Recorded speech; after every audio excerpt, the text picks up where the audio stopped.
Welcome in now, Lara Trump. She is the host of the Right View podcast, and she's a Trump 2020 senior advisor. I imagine she's probably a senior advisor for Trump 2024 in an unofficial capacity at this stage. Lara, great to see you again. Great to be with you guys. Thank you. So we know who had meetings with Epstein, but we still don't know who is in Ghislaine Maxwell's client list. Does that seem strange to you? I mean, this Jeffrey Epstein list, I think, is probably the most secure document in America. And it really makes you wonder what is going on here. We see these little drips of information that come out. And obviously now the new batch, the calendar appointments, apparently with, people high up in the Obama administration, the current CIA director, you have college professors in there.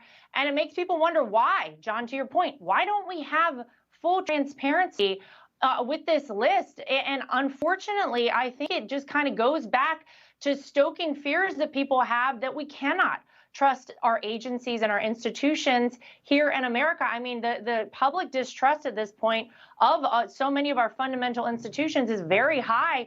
And things like this, unfortunately, do not help. I think we should all be able to see the list. I think at this point, it's kind of shocking that we have not. But then when you see who's on the list, it certainly makes you wonder if there is some reason that this is being hidden. Yeah, to your point about the security of this document, we know granular details about the FBI's raid on Mar-a-Lago, but yet, again, we don't know why Ghislaine Maxwell or who Ghislaine Maxwell was serving, why she went to prison. She's been sentenced for that. Let's also talk about the shakeup at Fox. I mean, you were one of the first people that they parted ways with when it appears like they started to cull their conservative herd over there. We also saw Lou Dobbs excommunicated, Dan Bongino, and now Tucker Carlson. And this is something that Joe Rogan has been talking about. And he believes that Fox may actually try to pen Tucker up and keep him off the air. Take a listen.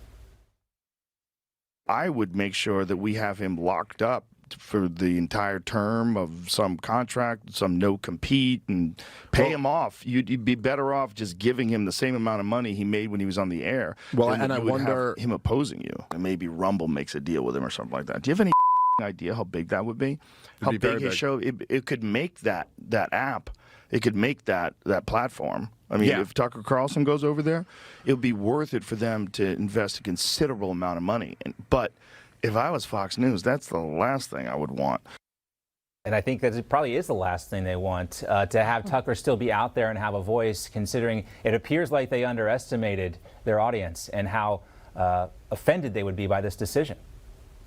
I mean, everybody wants to know, what is Tucker Carlson doing next? If I had $1, by the way, for every time somebody texted me and said, do you know what's happening? Is he going to Newsmax, which I'm sure you guys would love over there. But it's because I think we all know Tucker to be really bold and brave in things that he said. He is a conveyor of truth. He speaks it unapologetically. And I think it would be amazing to see him actually able to use his voice out there. I'm sure that there's a lot behind the scenes, obviously, that we don't know about going on right now. And Fox is having to weigh, what do they do next? How do they go forward now without Tucker? What happens ultimately with him? But it kind of seems like Tucker was almost made for the space of the internet, because if you think about Tucker Carlson, without, corporate media maybe directing him in the way that he does things and some of the things that he says, I mean, I feel like the rails are off. The guardrails are off, and people are ready to see a day like that come. So we're all paying attention. The curiosity factor is through the roof on this one. One last question for you. One of the things I love about this part of the campaign cycle is seemingly irrelevant people become relevant again for some reason or the other. Here's Arnold Schwarzenegger. He did an interview with CNN talking about January 6th. He did mention, I think he's right about this, the underlying anger that exists in this country, and that isn't really... That's just kind of the tip of the iceberg when it comes to that. But he also had this to say about your father-in-law. He's going to go maybe get the Republican nomination.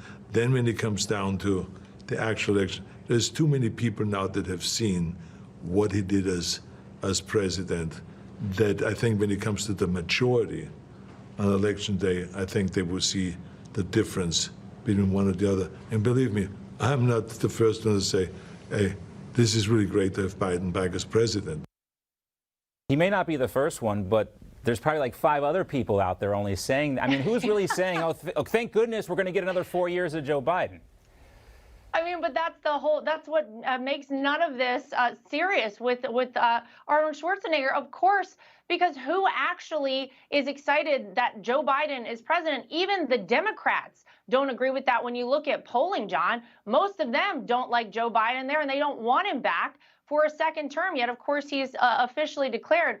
And it's interesting when you hear Arnold Schwarzenegger say people remember, or people know what it was like when Donald Trump was president. Yes. We were a safer country. We were a stronger country. We were a more prosperous country and a freer country with Donald Trump as president. People are desperate to get him back. So I agree with Arnold Schwarzenegger. Donald Trump will probably be the Republican nominee. There's no doubt in my mind about it. But I also believe that when people go vote on Election Day in 2024, they do remember the days when Donald Trump was president, and man, life was a heck of a lot better. Now, Bernie Sanders says that Joe Biden could, quote unquote, win in a landslide. Do you actually believe Joe Biden's going to be on the ticket when it comes down to it? I'm shocked he even declared he's running at this point, but it's, weekend at Bernie's round 2. Here we go. Let's get him propped up and push him out there. I don't know how he's going to fill all the hula hoops, the 12 hula hoops at the events he's going to hold, though, this campaign cycle. So definitely looking forward to see how that works out for him. And Weekend at Bernie's 2 is definitely the weaker of those 2 movies. It's not very good at all. I wouldn't waste your time. You don't want to watch it. Thanks. Great to see you, Lara Trump. Take care. You got it.